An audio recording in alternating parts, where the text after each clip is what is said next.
I kind of ripped off the water on that side. Why'd you rip off the water? The water just came off.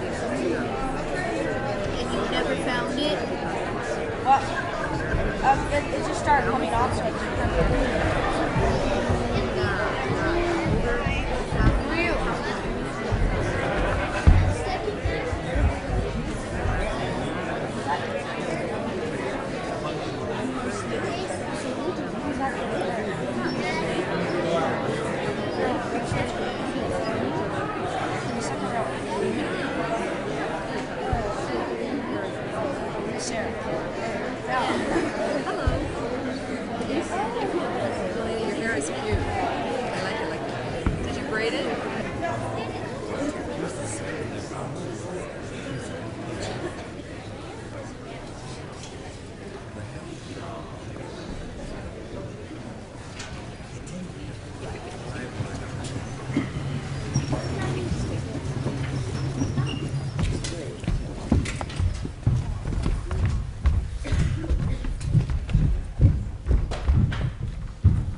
Post.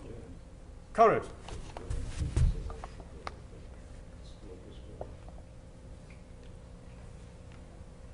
Ready. Post.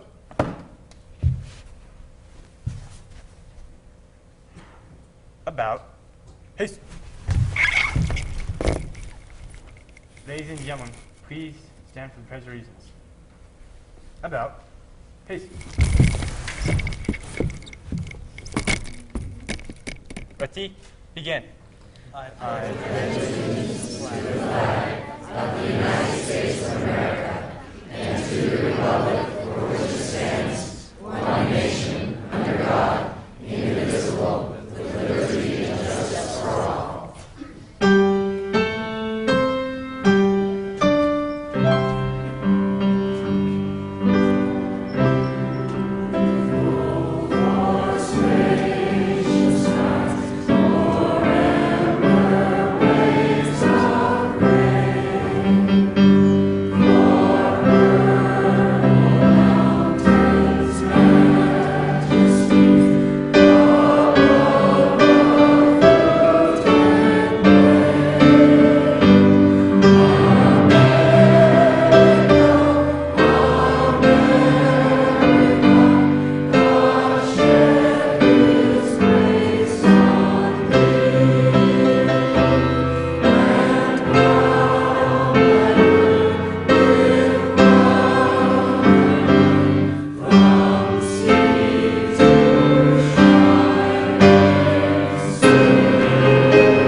About. Haste.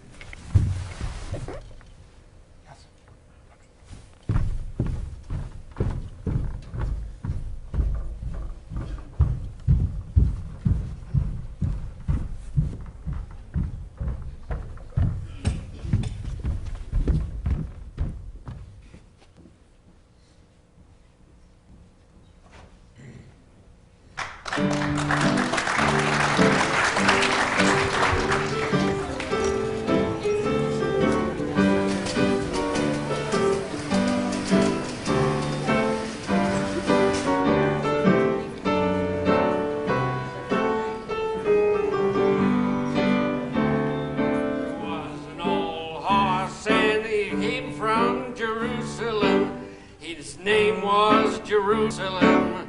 He went to Jerusalem. Ain't I glad I got out the wilderness? Oh, bang.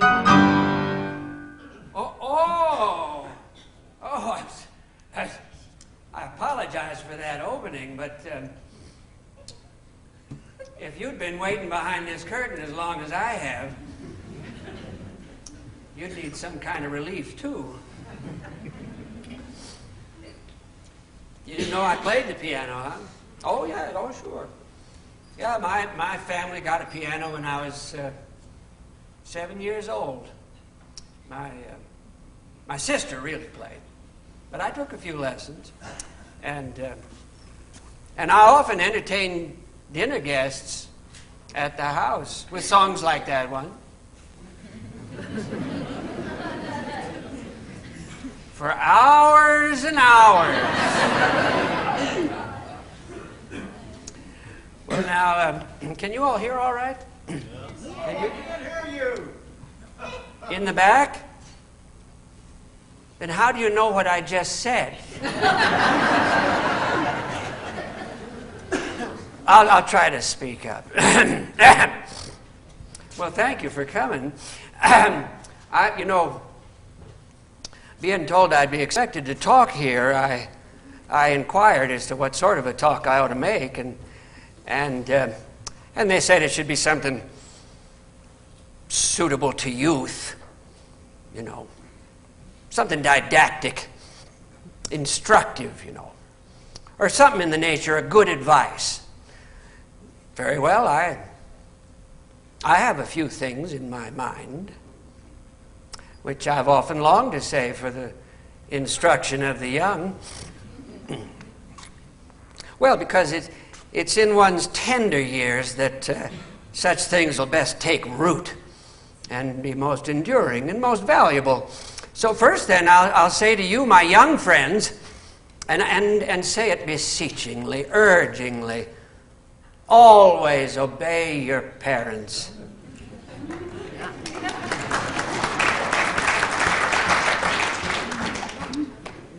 When they are present.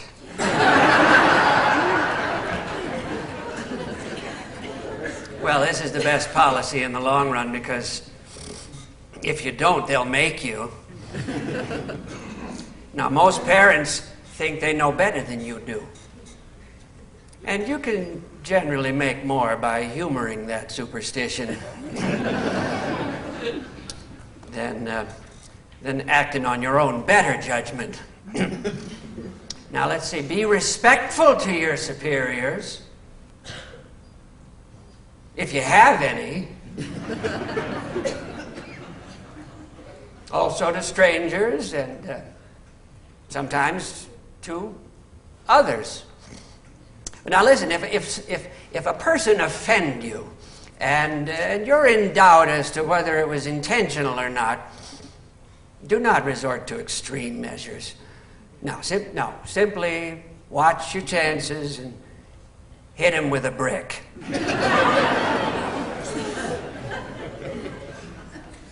That'll be sufficient.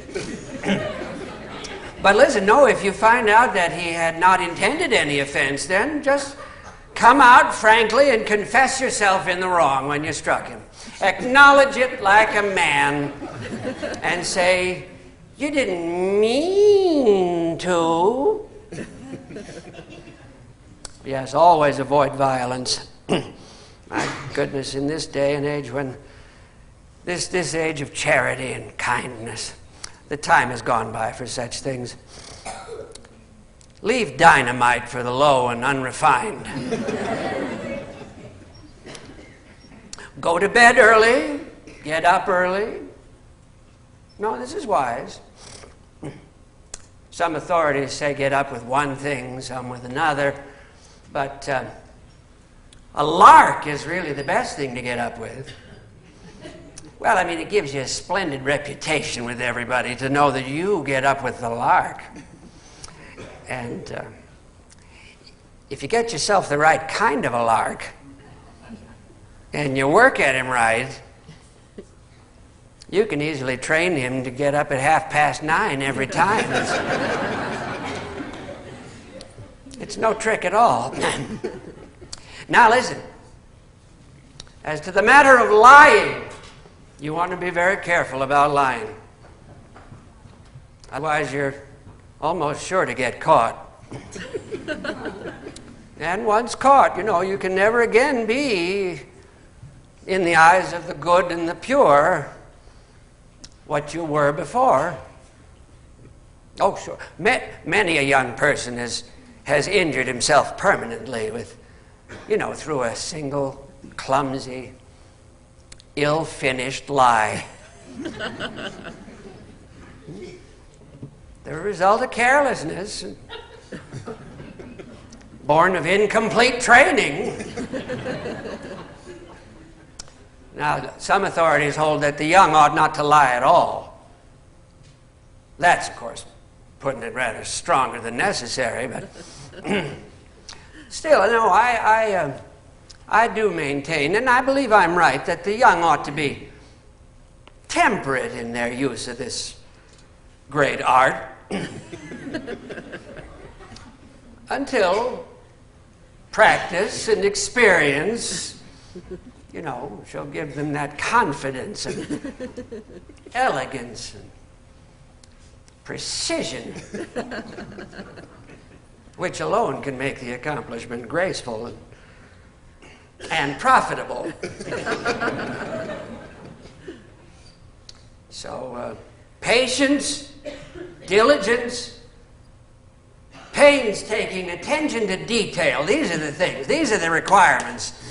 These in time will make the student perfect. Upon these and upon these only may he rely as the sure foundation for, future eminence.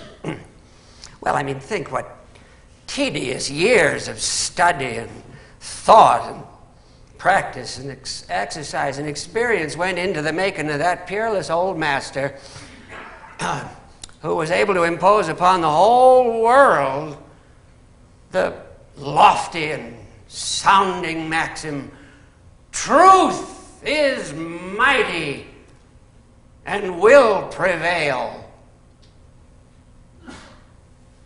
Truth is mighty and will prevail. The most majestic compound fracture of fact which any of woman born has yet achieved, I think. The whole history of the human race and every individual's experience are sown thick with evidences that a truth is not hard to kill. And a lie, well told, is immortal. There in Boston, have you been there? There's a monument to the man who discovered anesthesia. That's right, I saw it. Well, now, many people are aware in these latter days that man didn't discover it at all, but stole it from another man. Now, is this truth mighty? And will it prevail? Oh, no, my friends, no. That monument is made of hardy material. But the lie it tells will outlast it 1,000,000 years. Now, an awkward, feeble, leaky lie is a thing you want to make it your unceasing study to avoid. Oh, yeah, so such a lie as that has no more real permanence than an average truth. You might as well just tell the truth at once and be done with it. No, a stupid, feeble, preposterous lie won't last 2 years. Except it'd be a slander upon somebody. It's indestructible then, of course. But that's no merit of yours, see. That's just the way things are. Well, now, one more thing about this. Begin your practice of this beautiful and gracious art early. Begin now. My goodness, if I had started sooner, I could have learned how. And, never handle firearms carelessly. The sorrow and the suffering caused by the innocent and heedless handling of firearms by the young. Only 4 days ago. Did you hear about this? Right in the farmhouse next to the one where I'm staying, a mother, old and gray and sweet, one of the loveliest spirits in the land, was sitting at her work when her young son crept in and got down an old, rusty, battered gun that hadn't been touched in many years and was supposed not to be loaded. And, he pointed it at her and laughing and threatening to shoot, how kids are. And, of course, she, in her fright, she ran screaming and pleading toward the door on the other side of the room.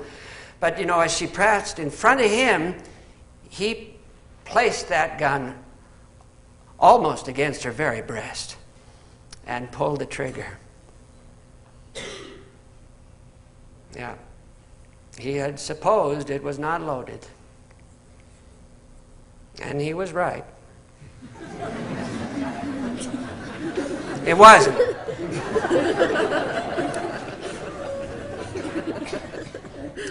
So there wasn't any harm done.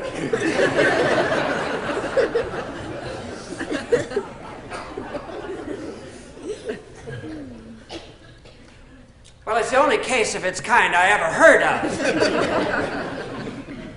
And therefore, just the same, don't you meddle with old, unloaded firearms. They are the most deadly. And the most unerring of things ever created by man. Sure. You don't even have to take any pains with them at all. You just pick out a relative and bang away, and you're sure to get them. I'm telling you, a youth who can't hit a cathedral at 30 yards with a loaded Gatling gun for 3/4 of an hour can pick up an old empty musket and bag his mother every time.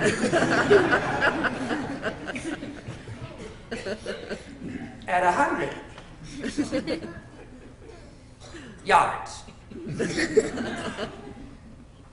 You're welcome. Think what Waterloo would have been if one of their armies had been boys armed with old rusty muskets, supposed not to be loaded, and the other army had been composed of their female relations. The very thought of it makes me shudder. Well, now, I did think of some things just to tell the boys out here. You young boys out here, listen up. You ought never to take anything that don't belong to you if you can't carry it off.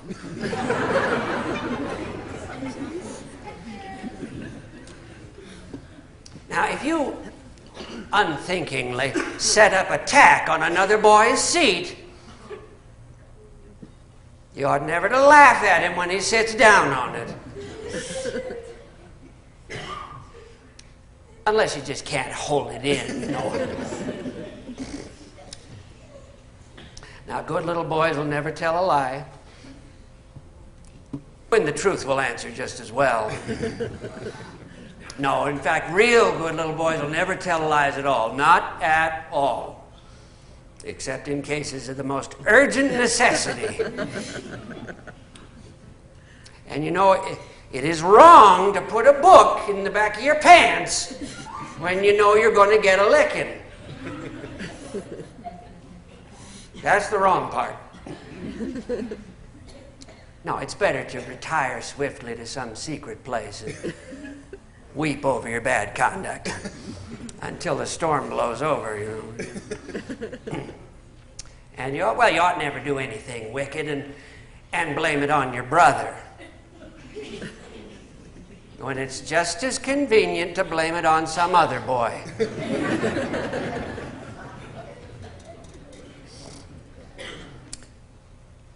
And you ought never to call your aged grandpapa a rum old file. Except if you want to be unusually funny, you know. And you ought never to knock your little sister down with a club.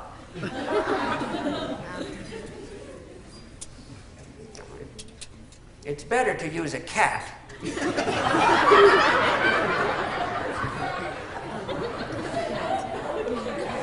Which is soft, you know.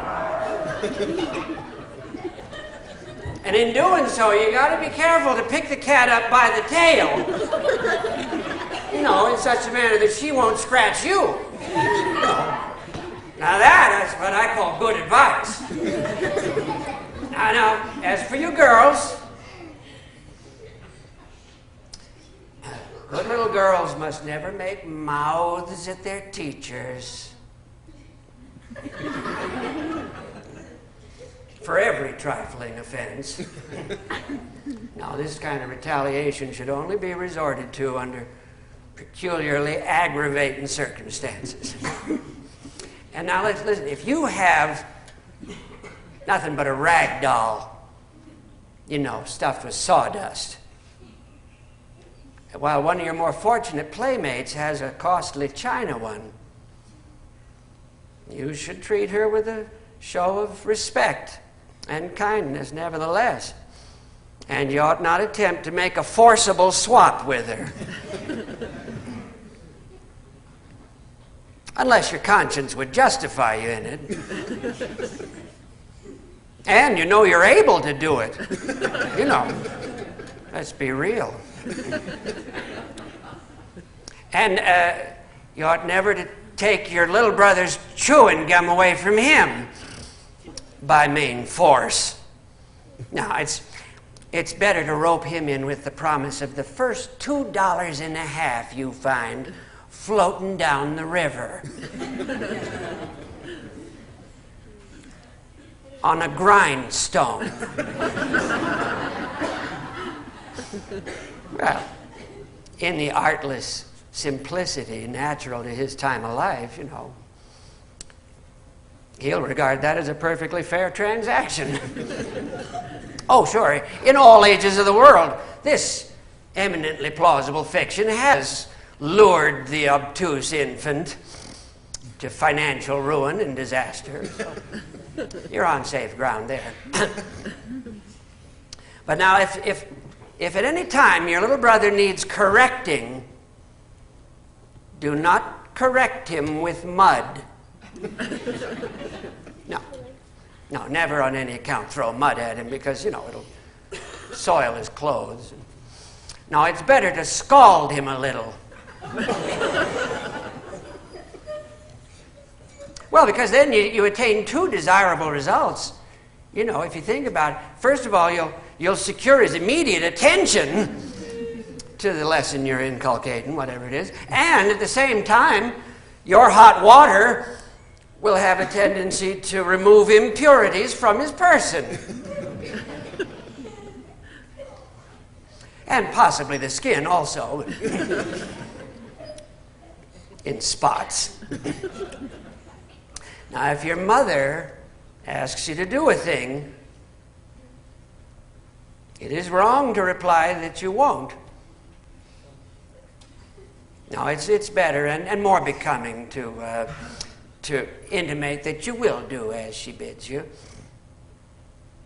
And then later on, act quietly in the matter, you know, according to the dictates of your own conscience.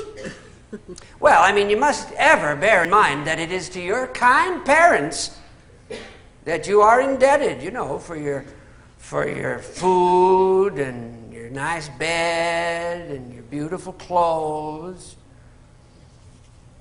and the privilege of staying home from school when you let on you feel sick. And therefore you should respect their little prejudices and humor their little whims and put up with their little foibles until they get to crowding you too much. And good little girls must always show a marked deference for the aged. You ought never to sass old people. Unless they sass you first, you know. Well, that's enough for the kids. I've got good advice for everybody. I've got it for men and women, and I've been staying up nights. In fact, I don't know if I should mention, but, well, I recognize somebody here tonight who could use a little advice on church going. No, I'm not mentioning any names, you know. You're all looking around like you think you can see, but no, I'm not. I won't even look at you, okay? I'll just make my remarks general, and then, you know who you are. But first of all, I must impress upon you that when you're dressing for church, as a general thing, you mix your perfumes too much. Well, let's just say your fragrance is sometimes oppressive. Well, I mean, you saturate yourself with cologne and bergamot and until you make a sort of a Hamlet's ghost of yourself. And then no man can decide with the first whiff whether you bring with you air from heaven or from hell. Now, rectify this as soon as possible. Last Sunday, you smelled like a secretary to a consolidated drugstore and barber shop. And then you came and sat in the same pew with me. Now don't do that again. I mean, that's... And listen, in the next place, if you design coming to church at all, don't just lie in bed till, 10:30 in the morning and then come running in all swelled up and torpid like a donut. No. Just reflect on this and have some respect for your personal appearance hereafter. And then there's just one more thing that I want to remonstrate with you about, and that's, look, generally, when the contribution box is passing around, well, usually you look anxious and fumble in your vest pockets for cash, nervously, as if you felt a mighty desire to put all your worldly wealth into it. And then, of course, when that box reaches your pew, why, then you're usually absorbed in your prayer book. Or gazing pensively out the window at the far-off mountains. Or buried in meditation. Oh, Lordy. With your sinful head suspended by the pew before you. And then, of course, after the box is gone again, then you jump up suddenly and gaze after it with a yearning look. Oh, mingled with an expression of bitter disappointment. And fumbling with your vest pockets again, as if you felt you'd missed the one grand opportunity for which you'd been longing all your life. Now, to do that and have money in your pockets is mean. But I've seen you do something meaner. I'm referring to your conduct of last Sunday when that box came around our pew and the angry blood just rises to my cheeks when I remember with what gravity and sweet serenity of countenance you put in 50 cents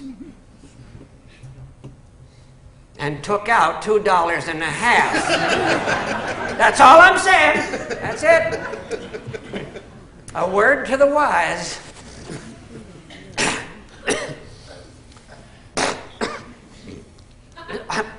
I'm sorry, you'll have to excuse me. I'm just getting over a cold. I could tell you how to cure a cold if you want to know. Oh, after all I've been through. Yeah. Well, from the sound of things, some of you need this advice as much as I did.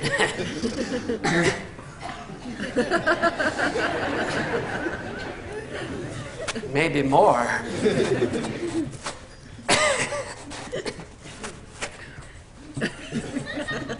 People with colds should go to doctors, not theaters.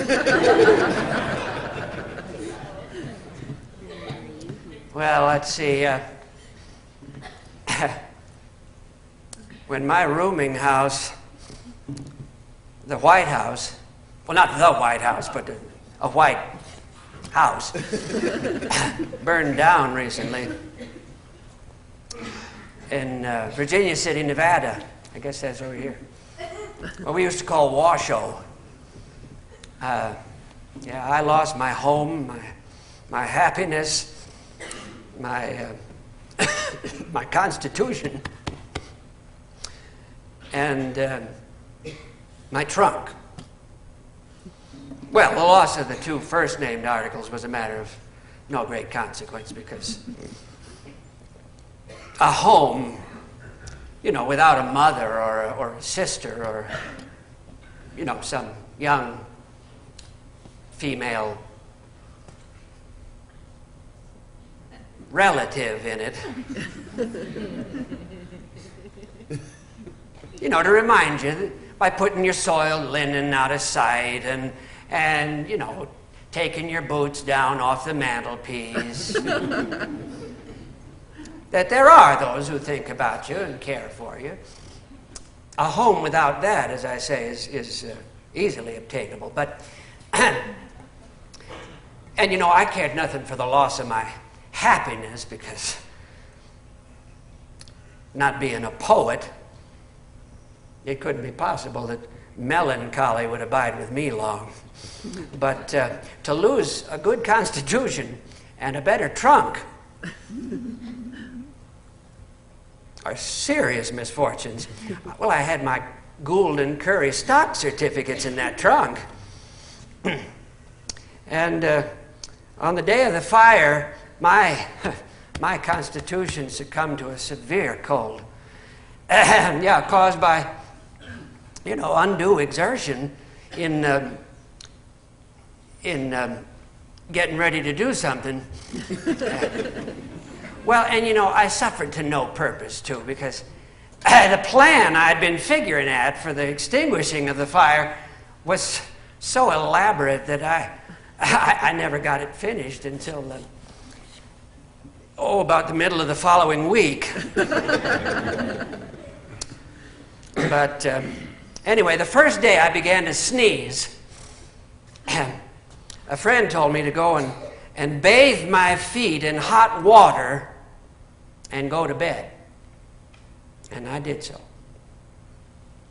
And then shortly after that, another friend told me to get up and take a cold shower bath.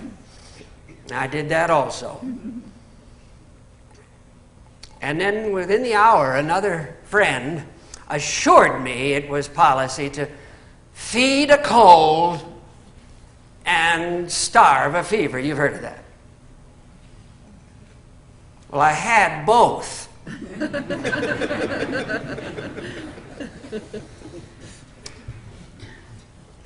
So I decided it was best to fill myself up for the cold.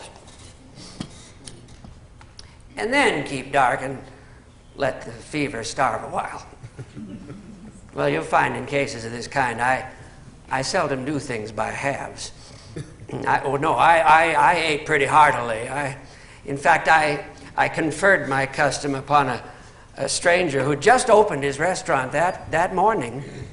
And you know, he waited near me in respectful silence while I finished feeding my cold.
inquired whether people thereabouts were much afflicted with colds, and I said I thought they probably were, and he ran out and took in his sign.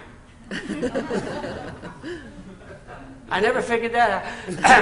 Anyway, I started down toward the office, and on my way, I encountered another bosom friend who said that a quart of salt water taken warm would come as close to curing a cold as anything in the world. I hardly thought I had room for it now. But I tried it anyhow, and the results were surprising. I must have vomited 3/4 of an hour. Oh, no, I believe I threw up my immortal soul. Well, listen, as I'm giving you my experiences only for the benefit of those of you who are, troubled with the same distemper I was, I trust you'll see the propriety of my cautioning you against following such portions of it as proved ineffective with me, And acting on that conviction, I warn you against warm salt water. Oh, it may be a good enough remedy, but I think it's too severe. Well, if I had another cold in my head, and there was no course left me but to take either an earthquake or a quart of warm salt water, I would cheerfully take my chances on the earthquake. Well, anyway, after the storm, which had been raging in my stomach, had subsided, and no more good Samaritans happening along, I just went back to borrowing handkerchiefs again and blowing them to atoms, which had been my custom in the early stages of my cold. When I came across a lady who had just arrived from over the plains, and she told me that she'd come from a part of the country where doctors were scarce, and so she had acquired, from necessity, a considerable skill in the treatment of simple family complaints. I knew she must have had much experience because she appeared to be about 150 years old. But she mixed a decoction composed of molasses, aquafortis, turpentine, and various other drugs, and instructed me to take a wine glass full of it every 15 minutes.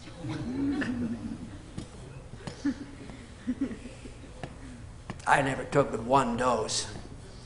That was enough. It robbed me of all moral principle. And awoke every unworthy impulse of my nature. Under its malign influence, my brain conceived miracles of meanness. Luckily, my hands were too feeble to execute them. But, because by that time, had it not been that my strength had surrendered to a succession of assaults from unfailing remedies for my cold, I'm satisfied I would have tried to rob a graveyard. Listen, like most people, I often feel mean, and act accordingly. But until I took that medicine, I had never reveled in such supernatural depravity. Oh, boy. And felt proud of it.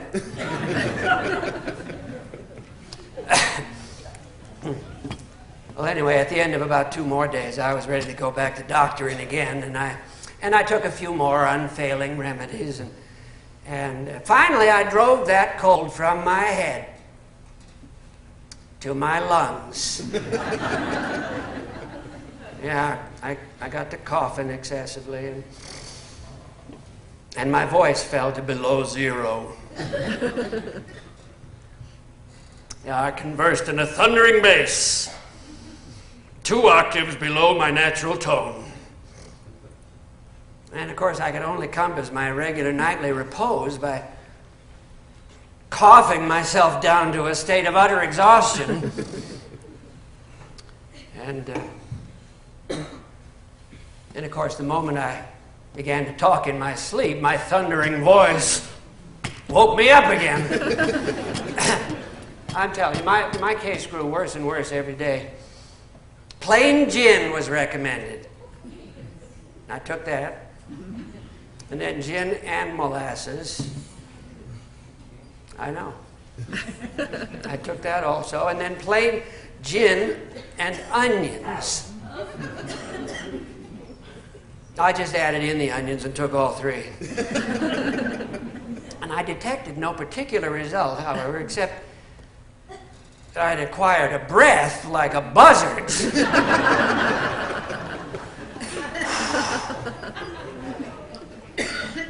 Sorry. I found I had to travel for my health. And so I went up to Lake Bigler. You know, some of you probably call it Lake Tahoe. Yeah, that used to be called Lake Bigler, with a reportorial comrade of mine, Adair Wilson. And we went, well, it is gratifying to me to recollect that we traveled in considerable style. We went by the Pioneer coach. And my friend brought all his baggage along with him, consisting of 2 excellent silk handkerchiefs, and which came in handy, and a daguerreotype of his grandmother, which didn't. So much. But anyway, and of course I brought along my own regular gin and onions.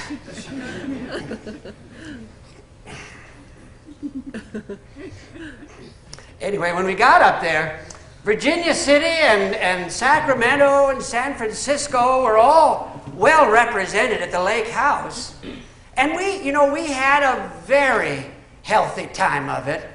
For a while, we swam and fished and sailed and hunted and danced all day. And I doctored my cough all night. But no, see, now listen, by managing in this way, I made out to improve. Every hour of the 24. It's just that my disease continued to grow worse. A sheet bath was recommended. You ever hear of a sheet bath? Well, I mean, I had never refused a remedy yet, and it seemed poor policy to commence then, so I determined to take a sheet bath. Notwithstanding, I had no idea what sort of arrangement it was. Oh, it's administered at midnight. And the weather has got to be frosty. And my breast and back were bared. And a sheet, there must have been about 1,000 yards of it, soaked in ice water, was wrapped around me until I resembled a swab for a Columbiad. Oh, it's a cruel expedient. And when that chilly rag touches your warm flesh, I'm telling you, it makes you start with a sudden violence and a gasping for breath, just like a man does in the death agony. I'm serious. It froze the marrow of my bones. And stopped the beating of my heart. I thought my time had come.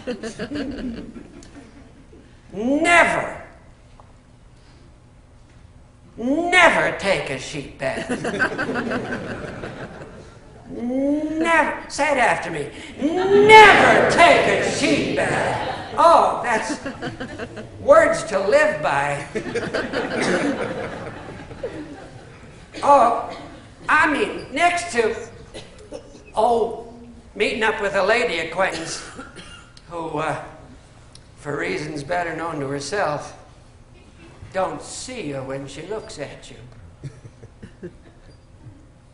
And don't know you when she does see you. It's the most uncomfortable thing in the world. Anyway, after the sheet bath failed to cure my cough, another lady friend of mine recommended a mustard plaster to my breast. You know about mustard plasters. Well, and I believe that would have cured me effectually if it hadn't been for young Wilson. Well, see, because when I was getting ready for bed that night, I put my mustard plaster, which was a very gorgeous one, 18 inches square, where I could reach it when I was ready for it. But young Wilson got hungry in the night and ate it up. I never saw anybody have such an appetite. I know I'm confident that lunatic would have eaten me if I'd have been healthy. Well, anyway, I finally concluded to go to San Francisco. You see, and the first day I arrived there, a lady at the Lick House Hotel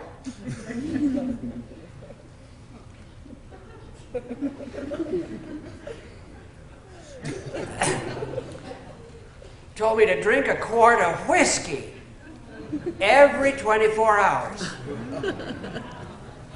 And another friend at the Occidental recommended precisely the same course. Each advised me to take a quart.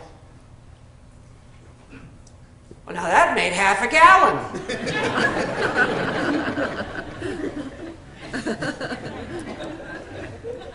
I did it and still live. So now you try that. Listen, if it don't cure you, it can't no more than kill you. Oh, I can tell you how to cure warts, too, if you want to know. Sure. Oh, listen, I learned a lot of things as a boy, growing up on the Mississippi River. In fact, better yet, I'll let a couple of friends of mine tell you about it. Tom Sawyer and Huckleberry Finn.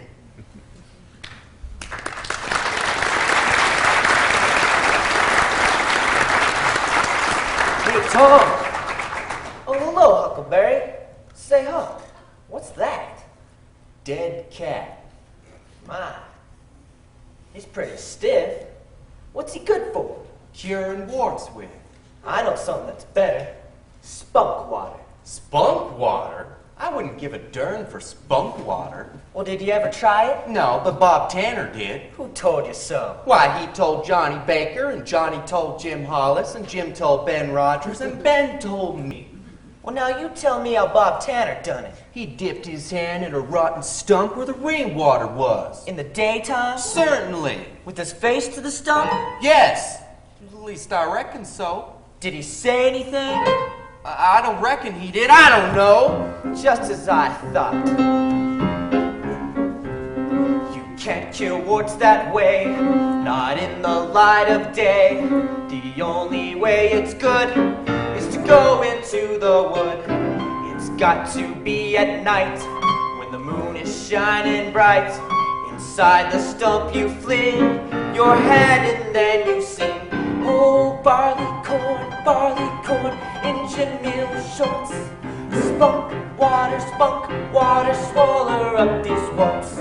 It works most every time, I bet my only dime. Just do it like I say, and your warts will go away. But it ain't superstition or a quaint old tradition. Cross my heart, stick a needle in my eye.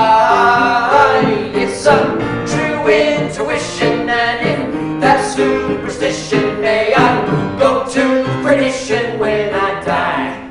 Well, that sounds like a good way, but that ain't the way Bob Tanner done. You can bet he didn't, 'cause he's the wartiest boy in this town. But say, how do you kill a dead cat? Well, you take it to the grave of one who'd misbehave. It's got to be at night when the moon is shining bright.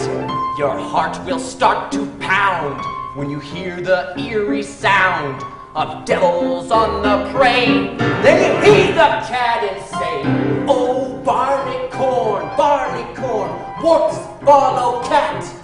Cat follow devils, and they're often just like that.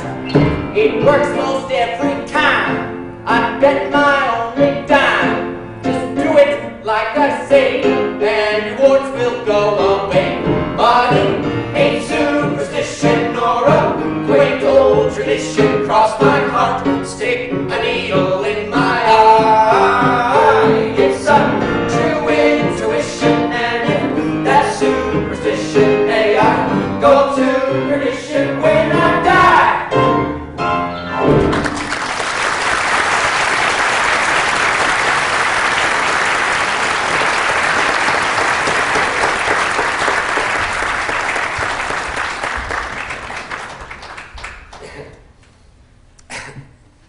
You know, when I was a newspaper reporter, I occasionally handled the correspondence columns, you know, answering people's questions and offering advice, and I got pretty good at it, if I say so myself.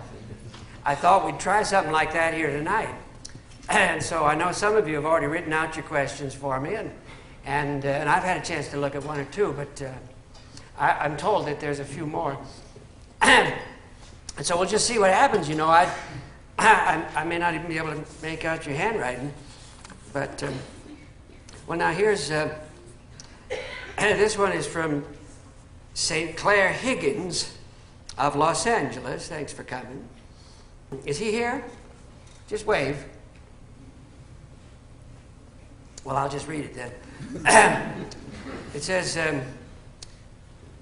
my life is a failure. Oh, well, no wonder you didn't wave.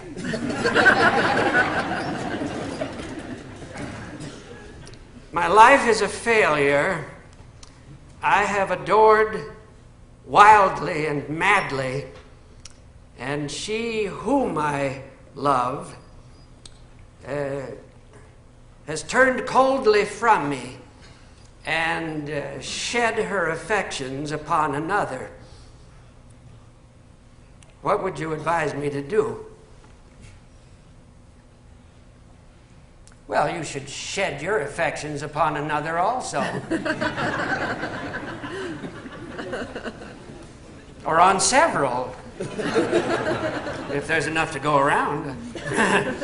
Also, do everything you can to make your former flame unhappy. Well, I know, but there's an absurd idea disseminated mostly in novels that the happier a girl is with another man, the happier it's supposed to make the old lover she has blighted.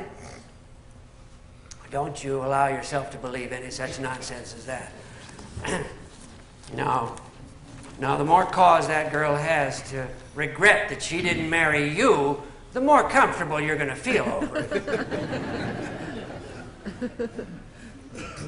Well, it isn't poetical, but it's mighty sound doctrine. Let's see. Well, now this one is from someone who signs it Arithmeticus. Who would name this? I guess it's just a fictitious name, but Arithmeticus. If it would take a cannonball 3 1/3 seconds to travel 4 miles,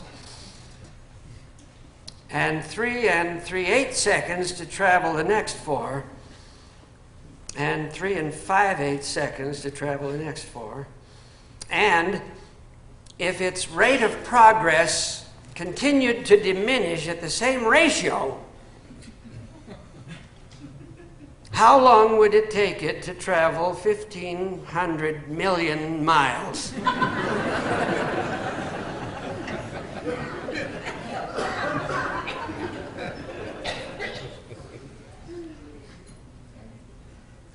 I don't know.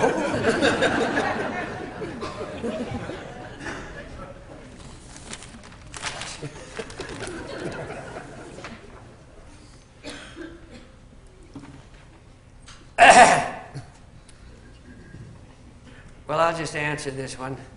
This is from Ambitious Learner from Oakland, California. My goodness, you had a long drive. Yes, you are right. America was not discovered by Alexander Selkirk. Well, I mean, this is about the weight of the important questions usually submitted to editors and answered in the correspondence columns. I mean, yes, I saw them all. Sometimes a man will ask how to spell a difficult word when he could have just as well looked it up in the dictionary. Or he'll ask who discovered America when they could have consulted history. One time a man asked, who in the mischief Cain's wife was?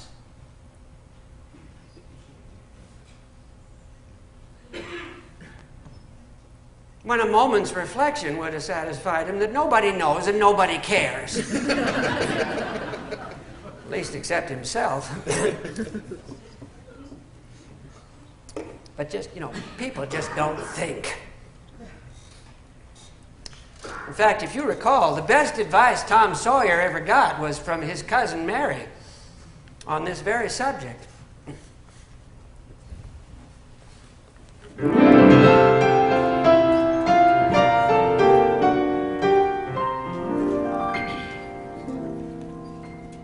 It's easy to say I didn't think.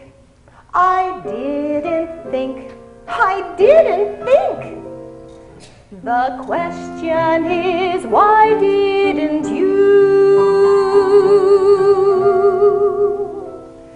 Thinking is like an inner voice that makes of things a simple choice. What's right and wrong, what's false and true. Growing old isn't just growing old, but learning how to be as good as gold and doing what's right without being told. You can blame your life on destiny or take responsibility for everything you say and do. It's time you started thinking of the care you cause to those you love. How the wiser you can grow.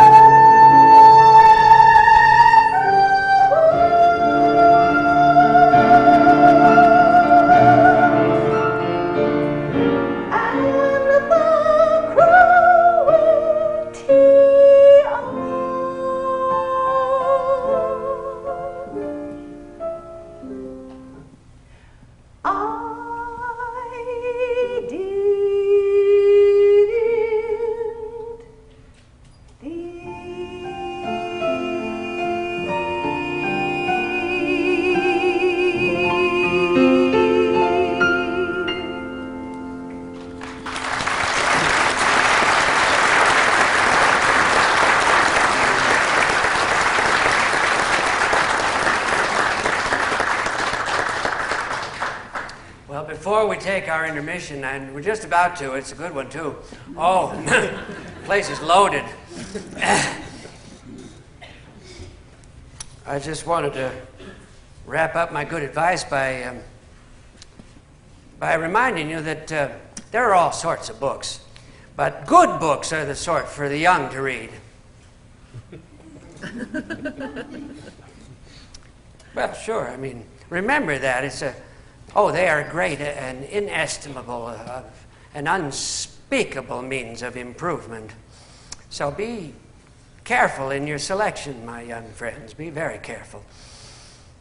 Confine yourself exclusively to, The Innocents Abroad, Roughing It, Life on the Mississippi, The Adventures of Tom Sawyer, The Adventures of Huckleberry Finn, The Prince and the Pauper, A Connecticut Yankee in King Arthur's Court, and works of that kind, you know. But I've said enough. I want you to treasure up these little instructions I've given you and let them be a guide to your feet and a light to your understanding. Build your character thoughtfully and painstakingly by these precepts. And by and by, once you've got it built, I think you'll be surprised and gratified to see how nicely and sharply it resembles everybody else's. Thank you.